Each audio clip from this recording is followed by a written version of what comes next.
You're listening to another ambitious entrepreneurnetwork.com podcast, the voice for entrepreneurs and small business. Now, onto the show.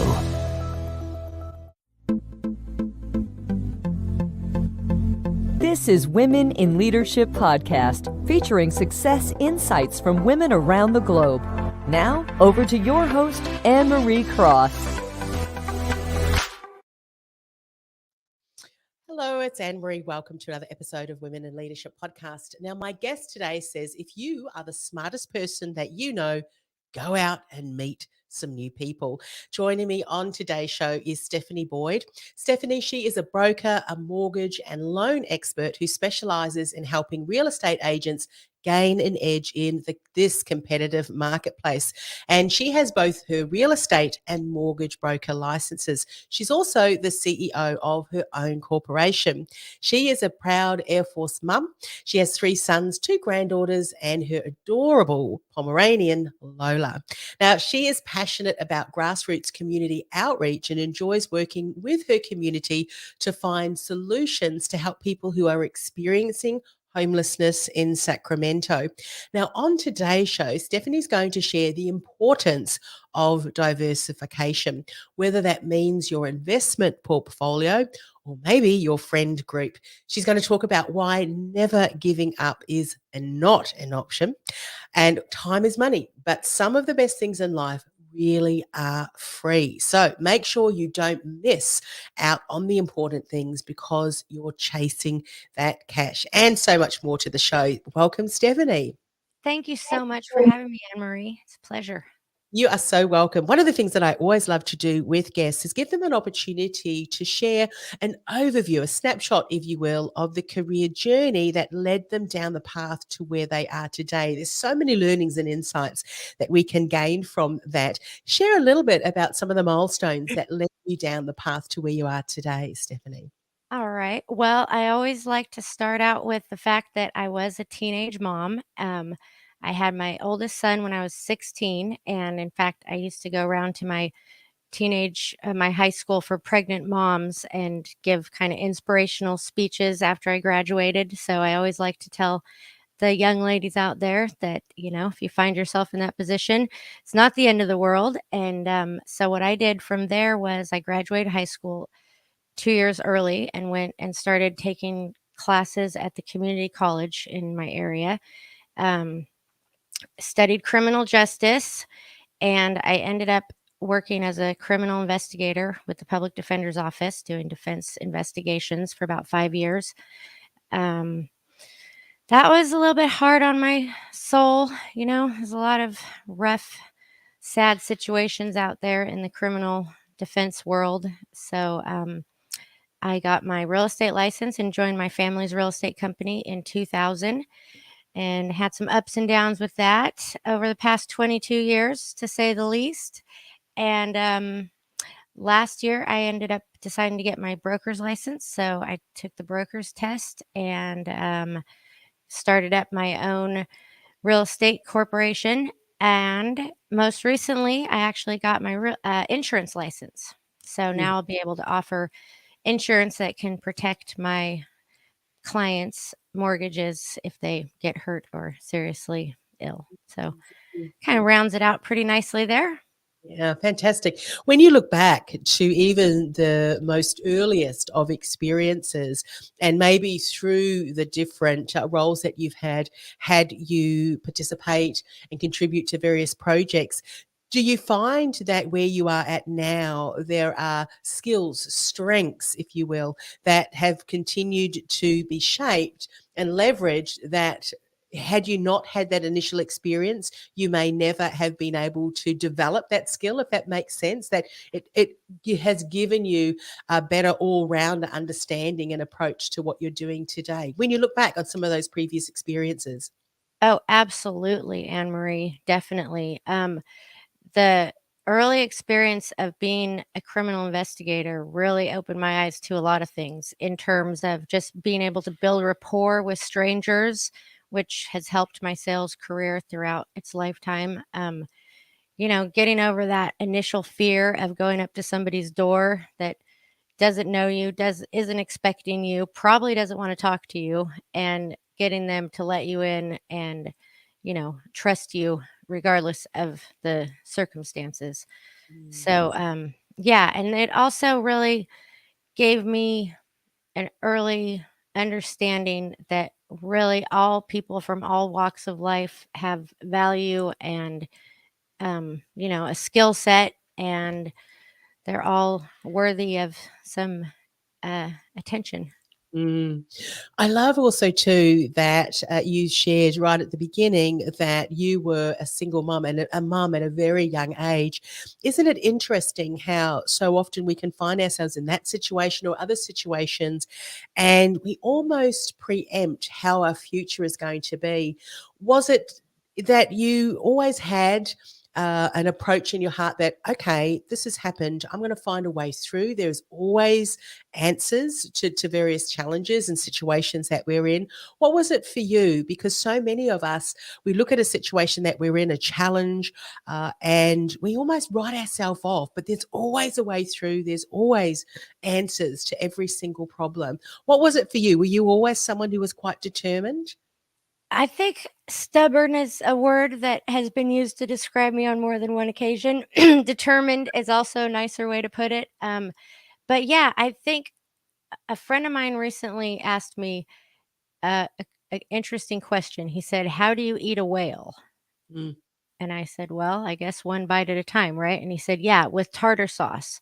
And he said, "You're my tartar sauce." And this is as I was he runs a nonprofit working with our unhoused neighbors. And so I was bringing him a donation. And he said, you and everybody else that comes in and brings donations, you're my tartar sauce. So kind of put this idea in my head that like kind of everything about life is like that. What ever seems to be overwhelming, whether it's, a big day, a scary week, whatever, if you can take it in bite-sized chunks and just break it down into, digestible, dip it in some tartar sauce, and just keep chugging away at it day after day after day. So, Mm. yeah, I think there's some resilience in there. Just, plus I think a lot of it is I was able to find strong mentors along the way. So, whether I was, you know, 16 in this school for single pregnant teenage moms. I remember one of the older girls in there, she was 18 or something. And I really looked up to her and thought she really had it together. And, as I just look at somebody that you think is doing a little bit better than you and, get that little bit of inspiration from them. Yes, so So true. You mentioned, Stephanie, that you had mentors throughout your career, and this is something that a conversation, if you will, that I've had with many women who've come on this particular podcast, and even in some of the conversation in the groups that I network with, they said the importance of having mentors. And I know in a moment you're going to talk about diversification being so important, even in friend groups. What about if you didn't have someone that naturally was in part of your circle that then was able to become a mentor? Have you gone out and sought people? And if so, how have you done that? And then going out and asking them, because that can often be a little bit scary for other women to find someone, but let alone then approach them to say, I would love to be mentored by you. definitely. And I just had a really good experience with getting a new mentor. Even though I'm a grandma, I still need a new mentor because I'm learning a new skill in the insurance industry. So, what I did actually was signed up on what is it? Eventbrite. Eventbrite's the one where there's all kinds of meetings and you can choose what category you're interested in. So in my area, there are a number of networking events, and they're, a lot of times from, after work from 5 to 9 o'clock, and they shut down a nightclub or some kind of fancy upscale restaurant in the area. And one of the insurance agents in my area throws 2 or 3 of these a month, and several hundred people show up. So then there's smaller ones, where there may just be 20 people at a taco stand. I've got an investor group that I meet with every month, and there's about 80 or 100 folks that show up at a sports bar in my area. So these are the kinds of places where people are actively seeking to recruit people to mentor. Or a lot of times they're just experts in the field that are there to make themselves available for questions. And, you know, so I've actually been recruited by a number of insurance companies at these networking functions. So I've had an opportunity to shop around with 5 or 6 different companies to see, whose values aligned with mine, whose culture aligned with mine. Some of them were a bit pushy for me. Some of them were more educational than others. One of the insurance companies, I asked him, how long does it typically take people to start making money? And she said, about 2 years. And I said, well, I don't have 2 years to wait. So I'm going to move on to someone who's got a better answer. So I kind of interviewed in that setting. I was able to interview a number of different mentors and kind of select somebody that was just my type of person. And so I'm actually working with a new mentor who is just inspirational. Everyone else has a 20% close record. She has like an 89% close. And so I've been able to follow her around and just watch how she does this, because it's a whole new thing, even though I'll be able to offer it next to mortgage services and, hopefully get some real estate buyers out there who I can refer to my real estate partners. But yeah, it's a whole new craft. I've never, I've gone door to door with realtors doing, listing announcements and this and that. But this is kind of a whole new animal of going business to business. And it's a really interesting opportunity to grow all my businesses. And so it's been a bit humbling to just watch this young lady work. And she's about 12 or 13 years younger than me and just so successful and just good at her craft. And so I would highly recommend searching out networking events. And then it's just really a matter of take a deep breath and go in there with your smilingest face on and just start making friends with people. And those people are all approachable because everyone's there with a name tag on saying, hey, come talk to me. Yeah, brilliant, brilliant. That's not something that I've heard before, but I can see how valuable it is. But it's also great hearing you say that it is an interview process, if you will. Not every mentor and mentee is a good relationship. But from a mentee perspective, is knowing what kind of skills that you're looking for and abilities and approach in a person, and continuing to look for that right person, because there's nothing better to observe someone in action to teach you. Definitely. I mean, there's only so much that you can learn in book smarts, but it's once you see someone who's doing something so exceptionally well that you can learn from that. And if we can fast track our learning, why not? Why not? That's why I Absolutely. find someone who I really love their approach, and they have a podcast, which is even wonderful. I binge listens to all of their shows, so even in the conversations that they have, we can learn so much from who they are. Let's talk a little bit about the diversification, even in an aspect of investment portfolio. The reason I say that is one of the conversations that I've had with many women, even some of the CEOs of networking groups and so forth, they said when it comes to things like investment portfolios, wealth, money, all of that, particularly with women, there are so many women, sadly, unfortunately, that still kind of go, oh, that area, it's too confusing for me. So let's talk a little bit about the investment portfolio first. Let's educate some women, because it's one of those things, once you know more, you can make better decisions, or at least go to the women who are doing what we want to do and find out more about and learn from them. And then we'll talk about the diversification of friend groups and why that's so important. So investment portfolios, what do we need to know about them?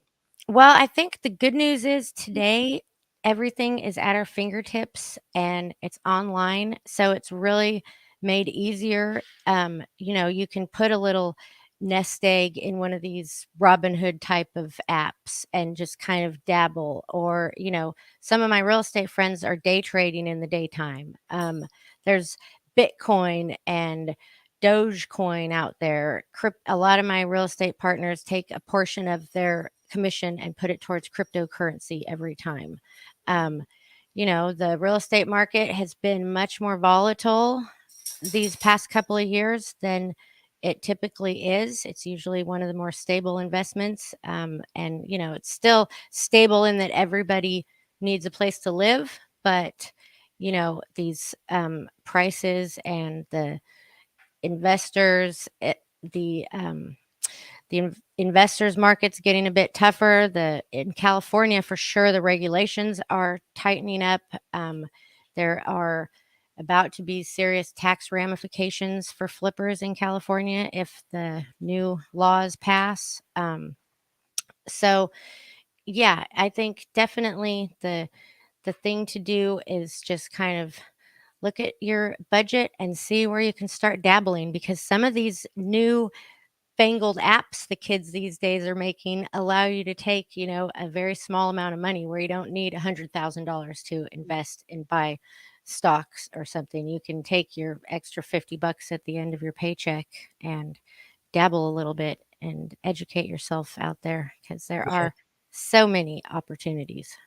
And that's where it's really important, as you say, to do as much research and learning as we can. And thankfully, we're not limited to, I think probably we're at a stage, Stephanie, where there is so much information and we need to be discerning as to, okay, well, which information and whom should we follow to really know the advice that they kind of share. I think that's really where networking and going to people that you have built, that know, like, and trust, and ask them, who do you know? I mean, why not leverage, those our networking groups to find the people who we should be following.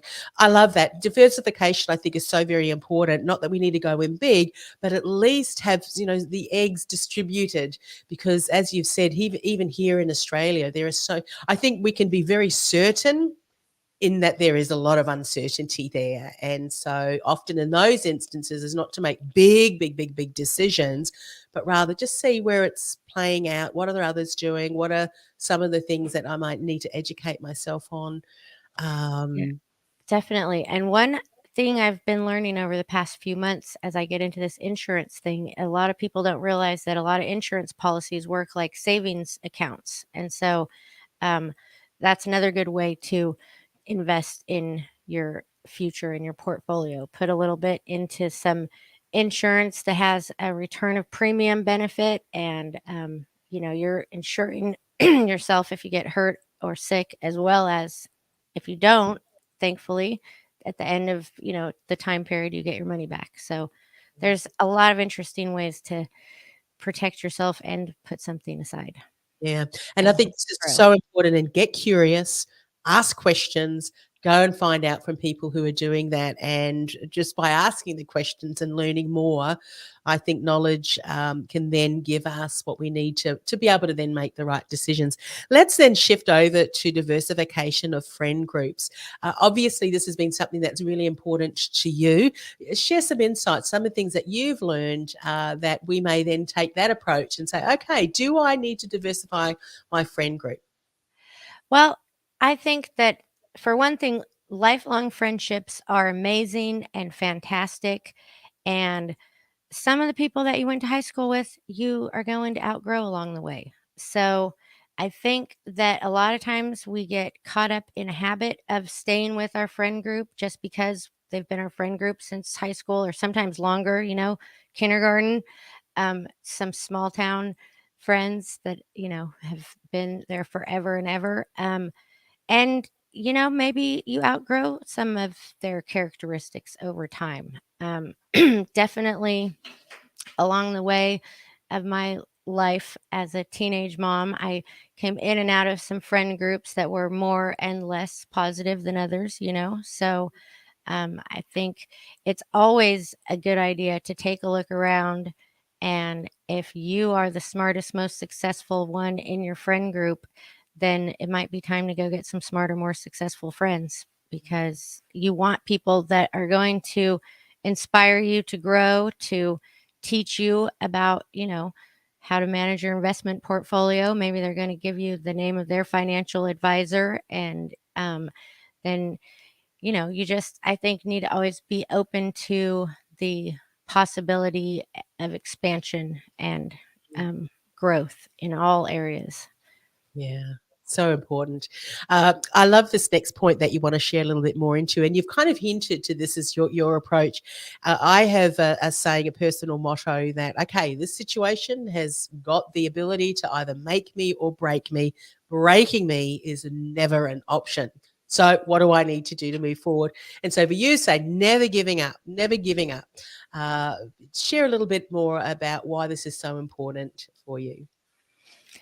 Well, for one thing, I think of my youngest son who joined the Air Force 6 years ago, and he gives me so much inspiration because that is hard. He was in San Antonio for 7 weeks during the summer doing physical activities, and he didn't give up, and he found something that was able to motivate him to get him through that, all those challenges of the past almost 6 years he's been through. And so I think we can take a lot of encouragement in the idea that a lot of people do things that are much, much harder than what we're being asked to do, just on a daily basis. If I think of people in different circumstances, and even in my own community, some of my unhoused neighbors have struggles that I can't even imagine having. They don't have bathroom facilities, they don't have a sink to wash their hands in. So yeah, it's just that idea that no matter how low things get or how hard it seems or how impossible it seems, every day is a new opportunity. And you just got to get up and dust yourself off and try again until something sticks, until you get, maybe you just haven't met that right mentor yet. But they're definitely out there. And so I know that in my personal life, I'm not going to find any of the things that I need if I just sit there and wallow in the enormity of the situation. So Mhm. it's just going out and just trying again. If something doesn't work, try again, try harder. I went through some training recently, and one of the things I took away from it was the idea that if you just get 1% better at something every day and you keep trying over time, that 1% adds up. And next thing you know, you're, in the 89% of sales. So Mm. I have a lot of songs that go through my head that encourage me. I love having a soundtrack to my day of, Mm. encouraging songs. So I would always definitely encourage, get yourself a good theme song to just help you build that mantra up as you need to motivate yourself to get up and try again. Yeah, and this is where it goes back to what we were saying earlier around your friend group.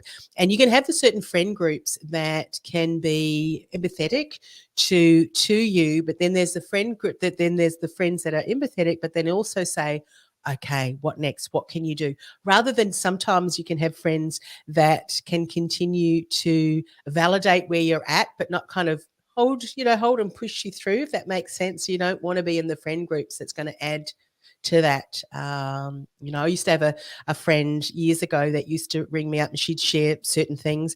And I'd say, well, okay, that's great.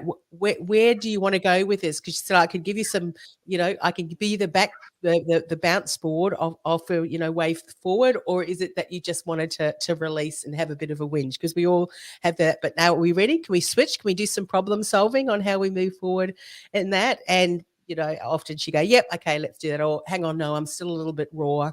I'll connect with you again in the next couple of days. But it's important, isn't it, our attitude, because no matter how bad things get, there is always an approach. There's always an answer. And sometimes the answer is a closed door. But I tell you what, there is always a better door or even a window, that's saying that is there. We just need to be willing to look for that. Definitely. A lot of people have been telling me recently that your attitude determines your altitude. And at first it sounded a little bit cheesy and I resisted it. But as more people are saying it to me, I'm thinking, that is actually very true. And that's, if you're around people that don't have a good attitude, it's hard for you to have a good attitude also. So I think it's just a good thing to keep in check all the time.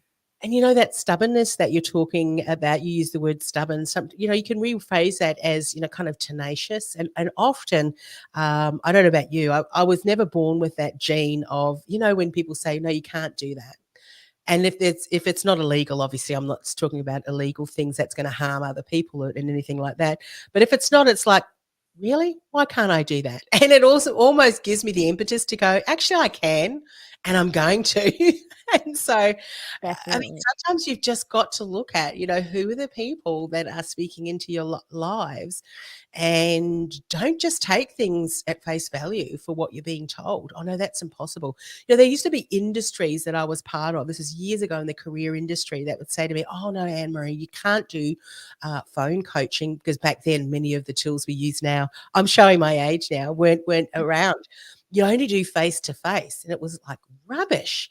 Face to face, we've had, how many people used to write letters to one another? The not the email pals, but the pen pals and so forth. And just certain technologies, oh, we can't use that in our industry. Now imagine if we had have listened to those people that had limited view or understanding or vision, where would we be? So break them We off, challenge definitely, the status quo. yes, we wouldn't have any Zoom or YouTube if we listened to those folks. And yeah, so the future is really limitless. And I'm a firm believer that you can make it into whatever you dream Yeah. up. Yeah, it really is. I think anything is possible. What's really going to determine whether or not it's possible for you is the attitude that you have. It may take longer than other people, but I tell you what, it is. If I look back to all of the failures, and I think that we should do a whole show on, let's celebrate our failures, because it's been through the failures that I have stared in the face, and it's like, you're not getting me down, that have been where it's shaped my character, it's shaped my stubbornness, my tenacity to say, you know what, I'm not listening to you because what you're saying is just absolute rubbish. This is what I know to be true, and this is the way that I'm going to move forward. It's taken me a lot longer, but in that time frame, I've learned so much more that has become the foundations that I now stand upon, and that accelerates you further, because you're not going to continue to get stuck each time a challenge faces you. And similarly, I'm sure in your instance, as you're learning and growing and expanding and diversifying your skills and in the industries that you're in, you're going to come up against certain challenges and so forth. But rather at seeing them as a barrier, you actually look, oh, here we go, I recognize this, but you're going to be able to move through them so much quicker. Would you say that's true for you too? Absolutely. I think as you go along the way of these things, you find out different ways to avoid taking things personally. So I know for quite a while that was a fear, was getting the door shut in my face. And uh, as I door knocked in criminal investigations and had to serve subpoenas, I got over that fear. And so yeah, every no, another little catchphrase I learned recently, every no is a new opportunity. And so, Mhm. it's just figuring out how to not take that no personally. Like maybe somebody's rude, maybe maybe it's just not a good time. So you just move on, find out right away it's not a good time for us to work together, and on to the next new opportunity. And yeah, I Yeah, so true. I learned something years ago, and it really has been something that I've reminded myself of constantly, and that is that our beliefs, and I'm not talking about beliefs such as faith beliefs and so forth, but just little beliefs around money, around success, whatever that may be. But whatever beliefs we have, we can have solid beliefs and we can have unhelpful beliefs. But whatever belief we hold to be true, we will go out and seek the evidence to prove our belief is true. And what I mean by that is, if we believe that people are going to always consistently close the door, or we're never going to be able to speak in public, or we're never going to be able to achieve our goals.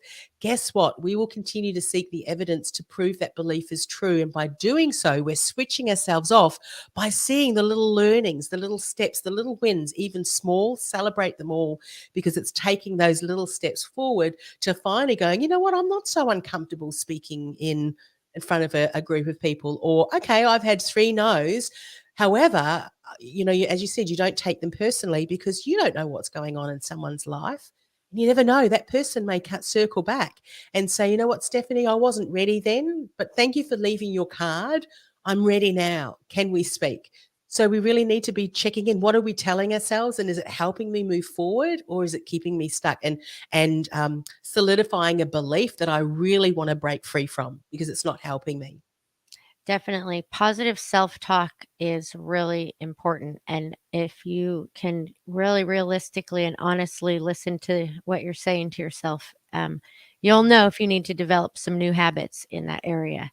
Yes. I know I definitely have along the years had to make some corrections in my self-talk. Yeah, I think we all do, and it's something that we need to do relatively every day. Take every thought captive to make Definitely. sure that it's empowering.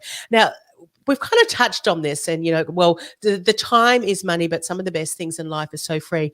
That whole hustle mentality is probably something that I've really never really gotten into. One of the reasons is I'm an introvert, and one of the things that I was often told is you got to go to all these networking events and rah rah rah. And for me as an introvert, if I went to too many networking events, that would wear me thin. So I've recognized that there needs to be a balance for me. And so talk a little bit about how this has been so important for you, is to recognize what's some of the other important things in our life, because we could be missing some of the adventures and exciting opportunities that are very much just whatever it might be, going to the beach, going to the bush, whatever it is. How has that played out for you in your life and career? Oh, definitely. Well, I know that some of my best moments this past week have just been out on my morning walk, meeting my neighbors, and just taking advantage of that kind of magical hour when the sun's just coming up, and seeing all of the other people that are out walking their dogs, and just like experiencing the newness and the beauty of a new day. And plus, really getting a chance to connect with these people that I don't get to see all the time. They're, you know, elderly ladies who were so happy to see my little Pomeranian. And it was just really a keen reminder of that idea that you can impact somebody's life and you're not even realizing it. Like, I don't know what these other folks are about in their day, but I know that there are lonely people that might not get out and see somebody else. So maybe seeing a cute little dog is the highlight of their day. Yeah, so true. And every time I think when I was a young mom, I was definitely, like a lot of young parents, frazzled, for time and money and all the things I needed to learn how to do to be a grown up and have a job and a house payment, all these things. I definitely, my kids were in daycare a lot. I didn't really have the luxury of just savoring a lot of those moments. And so now, as I get to watch my adorable little granddaughters grow up, I definitely appreciate the value of just taking the time to, read a book with a little kid and hear their perspective on things. So true. So I think a lot of times we do get caught up in the hustle of being a hustler. And I mean, I'm not saying that it's when I think it overshadows everything else, rather than how many KPIs have I made today. It's how many people have I impacted? How many people have I slowed down and had a conversation with? Because I think, especially for the time and situation that we are in now, slowing down and having a conversation, and I mean a real conversation, not one of those ones where you just know that half of you might be here, but you're also here. But that could be the difference between someone, giving someone the time and exchange, if you will. That could be the difference in their life. And I think at the end of everything else that we've ever done. It's how many people have we impacted? How many, not that we may never know, but imagine, being able to have almost like a testimony from everyone that you've met over the life, and them saying to you, it's a moment where you took 5 minutes out of your day to spend with me. When you gave me that compliment, when you reached out, that was a moment that was the lowest in my life, and you don't know it, but that was what really, your attitude, your salsa, or that, what was it that your colleague Oh, said? your tartar sauce. Tartar sauce. Imagine Yeah. being the tartar sauce in someone's life and saying it was because you took the time to share that. You were the tartar sauce in my life that completely changed the trajectory of where I was going. That, I think, would be the best, wouldn't it, if we can do Yeah. that? Yeah. I think that's really the point. Just kind of try to leave that trail behind you, find those opportunities, and make sure that you're not too busy to take advantage of them when they present themselves. Absolutely. Stephanie, how can people find out more about what you do if they wanted to connect with you? What's the best way for them to do that? Oh, I'm on the internet. I've got a website. It's stefaniboyd.com, and that is spelled just like Gwen Stefani. But also, side note, Lady Gaga is also named Stephanie, and she spells it the way I do. So stefaniboyd.com. I answer my phone too if anybody wants to call me and try it. 916-215-9811. I'm on Facebook, LinkedIn. Oh yeah, LinkedIn. Hit me up on LinkedIn. Yeah, all of the places. All the places. Wonderful. Well, thanks so much for coming on the show. I've just delighted to have been able to spend some time with you today. Thank you so much for having me, Anne-Marie. It was an absolute pleasure. This podcast is brought to you by theinfluencealliance.com. Want to influence real change with your message by becoming known as a trusted authority in your industry while building a sustainable and scalable business you love?